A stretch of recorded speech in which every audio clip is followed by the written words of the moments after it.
Hello everyone, Namaste. I am Deepika Kaushik and welcome back to my channel Madel Tales. जैसा कि आपको video के title से ही पता चल गया होगा, this video is all about my specs removal surgery and its experience.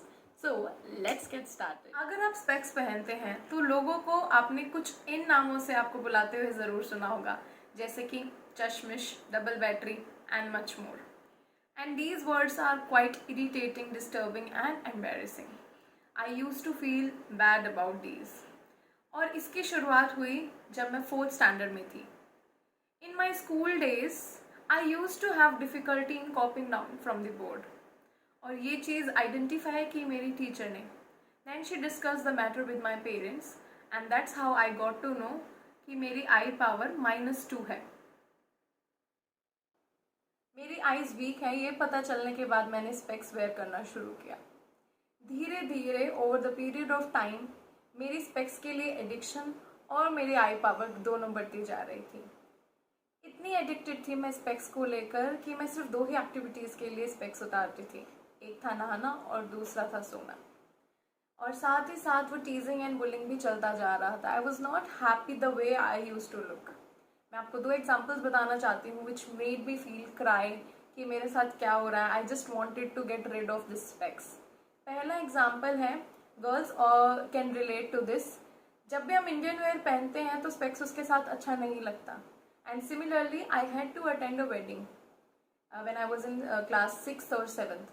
तो मेरे जो अटायर था उसके साथ स्पेक्स नहीं जा रहा, तो मैंने उसको हटा के रख दिया कि मुझे स्पेक्स नहीं पहनना है. I will go without specs. उस वेडिंग में मुझे कुछ दिखाई नहीं दे रहा था. At from the distance I was not able to identify any of my family member. तो मैंने क्या रूल बनाया, क्या ट्रिक अप्लाई की कि मैंने अपने पेरेंट्स के कलर, जो कपड़े उन्होंने पहने हुए थे वो कलर मैंने आइडेंटिफाई किया और उस कलर के हिसाब से ही मैं उनको इतनी भीड़ में पहचान पा रही थी. तो that was the first thing कि मुझे कुछ भी अच्छे से नहीं दिखाई दे रहा था. Second thing, when I was in 11th और समथिंग, हम स्कूल में फ्रेंड्स के साथ आँख में चोली खेल रहे थे. और जब मेरी बारी आई आँख पे पट्टी बांधने की, so one of my friend said कि अरे इसके आँखों पे से तो चश्मा ही निकाल दो, इसको पट्टी लगाने की ज़रूरत ही नहीं है. So that comment made me feel realise कि मेरी आई साइट मेरी कितनी पुअर है और मुझे बिल्कुल भी अच्छे से नहीं दिखाई देती हैं चीज़ें. मुझे सिर्फ और सिर्फ स्पेक्स की नीड है और उसके बिना मेरा काम कभी चल ही नहीं सकता. मेरी फैमिली में यही था कि शादी होगी उससे पहले स्पेक्स रिमूव करा लेंगे. कैसे और क्या होगा ये हमें नहीं पता था. कौन सा प्रोसीजर मुझे सूट करेगा ये भी मुझे नहीं पता था. बस ये आइडिया था कि शादी से पहले स्पेक्स रिमूव करा लेंगे. अब बारी आती है जब मेरी KVS में जॉब के लिए मुझे ज्वाइन करना था. एंड उससे पहले, जैसा कि आप सभी जानते हैं, हर गवर्नमेंट जॉब से पहले एक मेडिकल टेस्ट होता है. मेरे भी मेडिकल टेस्ट में मुझे आई साइट का भी टेस्ट कराना था. And that time I had a discussion with doctor और डॉक्टर ने मुझे कहा क्योंकि आपकी आई साइट बहुत ज़्यादा हाई है, आई पावर बहुत ज़्यादा हाई है, तो आप ऑपरेशन करा सकते हैं आप, क्योंकि एक टाइम के बाद आपकी रेटिना में होल्स होने लगते हैं और उसके बाद ये प्रोसीजर इतना आसान नहीं होता. आई टुक दैट सीरियसली एंड मैंने उनसे ऐसे डिस्कशन में कहीं ना कहीं मन में बना लिया था कि whenever I will get the summer break मैं आकर ऑपरेशन करा लूँगी. एंड ये सारी बातें हैं 2019 की. और जब मैं 2020 मई और जून की समर ब्रेक में प्लान कर रही थी, देन आप सभी को पता है कि कोरोना आ गया और उस टाइम पे ज़िंदा रहना ज़्यादा ज़रूरी था ये इंस्टेड कि मैं अपनी आईज़ पे काम कर पाती. तो 2020 में नहीं हो पाया. सिमिलरली 2021 में भी नहीं हो पाया क्योंकि सेकेंड वेव थी कोरोना की और चीज़ें इतनी आसान और इतनी फिजिबल नहीं थी. उसके बाद मैंने सोचा कि 2022 में मुझे किसी भी हाल में ये ऑपरेशन कराना ही है. जब मेरी समर ब्रेक स्टार्ट हुई 2022 की, तब मैंने आते ही हॉस्पिटल सर्च करने शुरू कर दिए कहाँ पे मुझे ऑपरेशन कराना है, what is the best hospital for eye surgery in Delhi. तो मेरे हाथ में कुछ लिस्ट थी 7-8 हॉस्पिटल की और मैंने 1 बाय 1 वहाँ पर जाकर अपना ओपिनियन लेने के लिए टेस्ट कराए. एक चीज़ जो मुझे समझ नहीं आई, जैसे कि मैं आज हॉस्पिटल में जा रही हूँ तो उनका एक सेट प्रोसीजर है कि आपको ये टेस्ट कराने हैं, और नेक्स्ट हॉस्पिटल में जा रही हूँ मैं उन टेस्ट को लेके तो वो मान ही नहीं रहे हैं उन टेस्ट को. वो अपने टेस्ट करेंगे एंड देन अपना ओपिनियन देंगे. तो मुझे ऐसा लग रहा था कि हर हॉस्पिटल में जाकर 3-4 हज़ार रुपये देने हैं और फिर एक डिसीजन बनाना है। तो it was like quite difficult for me to understand कि ऐसा क्यों है procedure. I don't know what policy they have. तो मैंने इस तरीके से कुछ 7 या 8 हॉस्पिटल में अपने टेस्ट करवाए and each hospital use to take 1 full day, क्योंकि वो एक ऐसी मेडिसिन डालकर आपको टेस्ट करते हैं जिससे कि आप 5-6 आवर्स के लिए आपका विजन जो होता है ब्लर हो जाता है। तो ऐसे मैंने कई हॉस्पिटल में जाके ओपिनियन लिए एंड मोर और लेस सबका ओपिनियन सेम ही था। जहाँ तक मुझे समझ में आया है, मैं कोई डॉक्टर या ऐसे मेडिकल एडवाइजरी नहीं कर रही हूँ यहाँ पे आपकी, लेकिन जहाँ तक मुझे समझ में आया in my case, because eye power was -10 at that time और मेरे जो कॉर्निया की थिकनेस थी वो फाइन थी। तो कॉर्निया की थिकनेस के कारण तो मेरा लेज़र हो सकता था, बट -8 से ज़्यादा के लिए जो लेज़र होता है वो प्रेफरेबल नहीं होता। अब कई लोग पूछेंगे कि लेज़र कौन सा है और जो मैंने कराया वो कौन सा है। लेज़र एक ऐसा प्रोसीजर होता है जिसमें सुपरफिशियली आईज का जो स्ट्रक्चर होता है उसमें कुछ मॉडिफिकेशंस करके जो भी डिफेक्ट्स होते हैं उनको क्लियर किया जाता है। लेकिन इन माय केस वो विंडो जो मॉडिफिकेशंस करने का तो वो ज़्यादा था ही नहीं, तो इसलिए मुझे लेज़र पे ना जाके सब ने मुझे सजेस्ट किया ICL पे। अब ICL क्या होता है, जैसे कि मैंने आपको बताया कि लेज़र में हमारे आइज के सुपरफिशियल मतलब बाहर काम होता है, लेकिन जो ICL है उसमें आइज के अंदर एक आर्टिफिशियल लेंस डाला जाता है जिसमें आपके स्पेक्स की पावर होती है।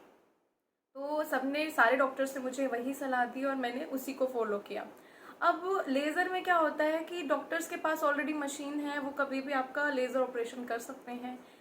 It can be done any time as per your convenience या जब डॉक्टर अवेलेबल हो। लेकिन मेरे केस में लेंसेज मेरे ही मेजरमेंट के बनने थे, तो एक दिन मैं गई डॉक्टर के पास ओपिनियन के लिए, एक दिन मेजरमेंट के लिए, और उसके अराउंड 2 हफ्ते बाद मुझे मेरे लेंसेज आ गए हैं ये पता चला।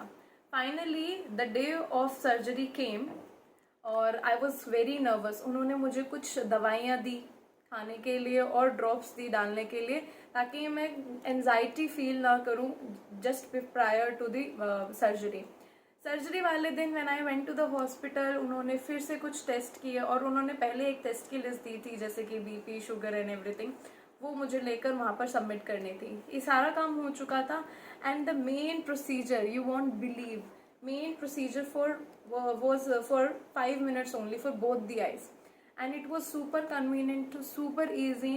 and अगर आप कॉस्टिंग की बात करें, अगर आप चार्जेस की बात करें, for my procedure for my surgery that was ICL, मुझे चार्ज हुए 1,60,000 रुपीज़, जो कि छोटा सा अमाउंट नहीं है। अगर आप best of the best laser पे भी जाते हैं तो it will cost you around 1 lakh और समथिंग लाइक दैट, बट ये सेट है ICL will cost you around 1,60,000 rupees.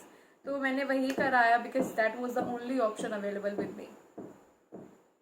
I was very happy. Surgery के जस्ट बाद से मुझे दिखाई देना चालू हो गया था। उन्होंने मुझे हाफ एन आवर का रेस्ट दिया और मुझे सेम डे डिस्चार्ज भी कर दिया and on the way to home मुझे सब कुछ दिखाई दे रहा था। I was able to read everything, जो भी स्ट्रीट साइन या road sign, everything I was able to see. तो मैं इतनी ज़्यादा खुश थी कि मैं क्या ही बताऊँ। और उसके बाद मेरे कुछ रेगुलर इंटरवल पे फॉलो अप भी हुए and I was taking care of my self in the best way possible.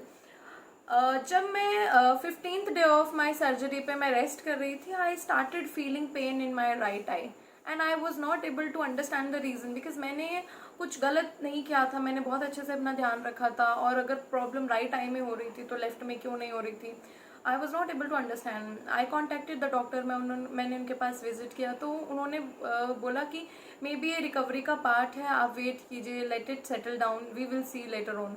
और आफ्टर 3 months 4 months जब मैं दोबारा दिल्ली आई और मैंने डॉक्टर को दिखाया, तो मेरी आईज, इस आई में कुछ रिग्रेशन था which was not expected and I was broken, क्योंकि इतने पैसे दे के और इतनी सारी उम्मीदें लगा के भी अगर थोड़ा सा भी रिग्रेशन है, so I felt really bad about that. And जब मैं बार बार डॉक्टर के पास गई, उन्होंने मुझे काउंसिल भी किया एंड ही टोल्ड कि आपकी जो बॉडी की रिकवरी का पार्ट है, आपकी बॉडी ने उस तरीके से अडॉप्ट नहीं किया एक आई में, और इसलिए थोड़ा सा रिग्रेशन आ गया है, but don't worry, we will fix it. अगर आपको ऐसा लगता है कि आपको ये ठीक चाहिए, तो आप कभी भी लाइफ में कभी भी आप इसको फिक्स कर सकते हैं। You can come here and we will operate you and we will clear this thing also. तो उन्होंने मुझे विश्वास दिलाया एंड ही टोल्ड मी कि आपके पास प्लेंटी ऑफ टाइम है, आप कभी भी आ सकते हैं। And I am feeling very grateful about this कि उन्होंने मुझे एक चांस दिया और कहीं ना कहीं मेरे पास रिवाइव करने का मौका है। एंड ओवरऑल एक्सपीरियंस की बात करूँ तो आई am very very very happy. जिस तरीके से मैंने कभी लाइफ को इमेजिन किया था कि ये सपनों में ही होगा, बट मैं रियलिटी में उसको जी पा रही हूँ, so I am very happy. And अगर आप लेज़र के लिए या फिर इन जनरल अगर आप स्पेक्स रिमूव कराने के लिए सर्जरी प्लान कर रहे हैं, तो I think this video will be helpful for you. And कोई भी अगर आपको हेल्प चाहिए हो इससे रिलेटेड, कोई भी क्वेरी हो, तो आप कमेंट सेक्शन में उसको डाल सकते हैं। I will be very happy to help you out in that matter also. And अगर आपको वीडियो अच्छी लगी हो तो वीडियो को लाइक, चैनल को सब्सक्राइब करना ना भूलें। I will see you in my next video. Till then, bye bye.